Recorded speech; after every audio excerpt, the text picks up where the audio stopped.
दोस्तों कहते हैं कि सफलता सिर्फ उन्हीं को मिलती है जिनके सपनों में जान होती है, और ऐसा ही कुछ साबित करके दिखाया है आज के समय के सबसे जाने माने मोटिवेशनल स्पीकर, बिजनेस कोच और business trainer doctor Vivek Bindra ने, जिनके ऊपर से यूं तो माता पिता का साया बहुत ही छोटी उम्र में ही उठ गया, लेकिन इसके बावजूद उन्होंने खुद को इस काबिल बनाया कि वह लाखों लोगों को अपनी स्पीच और बिजनेस ट्रेनिंग की मदद से इंस्पायर कर चुके हैं।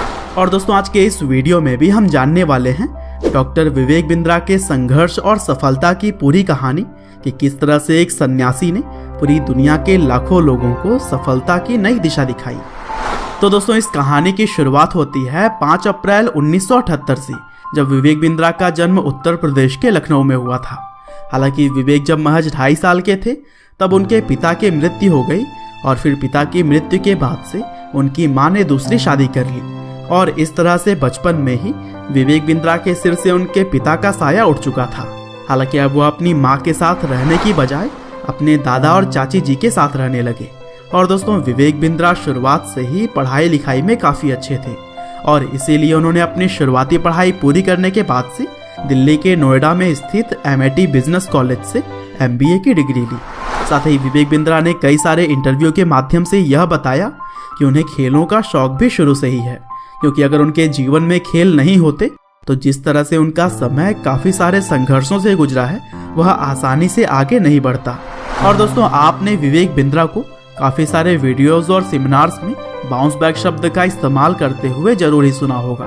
दरअसल यह शब्द भी खेलों से ही प्रेरित होकर लिया गया है। और दोस्तों विवेक बिंद्रा के संघर्ष का अंदाजा आप इसी बात से लगा सकते हैं कि अपने कॉलेज फी भरने तक के उनके पास पैसे नहीं हुआ करते थे, और इसी वजह से उन्होंने 16 साल की उम्र में ही बच्चों को ट्यूशन पढ़ाना शुरू कर दिया था। हालांकि विवेक अगर चाहते तो ट्यूशन को भी अपना फुल टाइम करियर बना सकते थे, लेकिन उन्होंने कुछ अलग करने की ठानी। और दोस्तों एक समय तो ऐसा भी आया कि जब विवेक बिंद्रा ने अपने आसपास किसी भी सगे को नहीं पाया तो वह 4 सालों के लिए वृंदावन में सन्यासी के तौर पर रहे।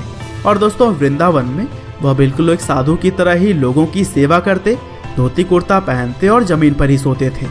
हालांकि मानसिक तौर पर काफ़ी सारे प्रॉब्लम से गुजर रहे डॉक्टर विवेक बिंद्रा को शांति देने के लिए उनके गुरु ने उन्हें गीता पढ़ने की सलाह दी, और अब उनके वीडियोस में भी हम गीता के ज्ञान को लोगों तक पहुंचाते हुए उन्हें देख सकते हैं। हालांकि विवेक बिंद्रा जी का मानना है कि गीता कोई धार्मिक किताब नहीं है, बल्कि यह जीवन को किस तरीके से जीना है इस बात को सिखाती है।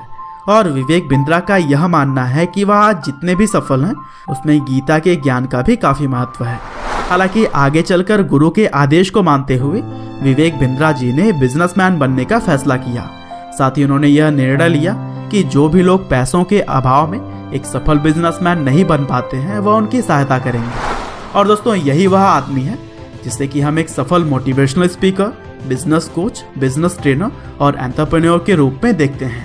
हालांकि जब उन्होंने बिजनेस कोच के तौर पर आगे बढ़ने का सोचा था तब शुरुआती समय में उनके पास इतने पैसे भी नहीं हुआ करते थे कि वह खुद का एक अच्छा सा ऑफिस खोल सकें, लेकिन किसी तरह से उन्होंने पैसे जुटाकर एक कमरा किराए पर लिया और फिर सभी काम वह खुद ही अकेले करने लगे। हालांकि समय के साथ उन्होंने कई सारे लोगों को नौकरियां भी दी, लेकिन एक बार स्टाफ को जब सैलरी पे करने के लिए उनके पास पैसे नहीं थे तब उन्होंने अपना घर तक बेचने का फैसला कर लिया। और दोस्तों कुछ इसी तरह से ही आज कई सारे संघर्ष और परेशानियों का सामना करते हुए डॉक्टर विवेक बिंद्रा ने उस मुकाम को छुआ है कि लाखों लोग और हजारों कंपनियां उन्हें अपना आइडल मानती है, और उनके द्वारा यूट्यूब पर बनाए गए चैनल के जरिए भी करोड़ों लोग अच्छी बातें सीखते हैं।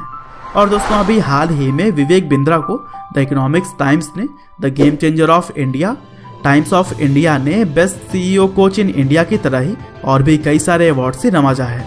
और दोस्तों जिस तरह से विवेक बिंद्रा हम सभी को मोटिवेट करते हैं वह सच में इन अवार्ड्स के हकदार हैं। वैसे दोस्तों आप भी हमें कमेंट करके ज़रूर बताइएगा कि क्या आप भी विवेक बिंद्रा के वीडियोस देखते हैं? अगर हाँ तो कौन सी बातें हैं जो आपको उनकी पसंद आती हैं? उम्मीद करते हैं कि आपको यह वीडियो ज़रूर ही पसंद आई होगी।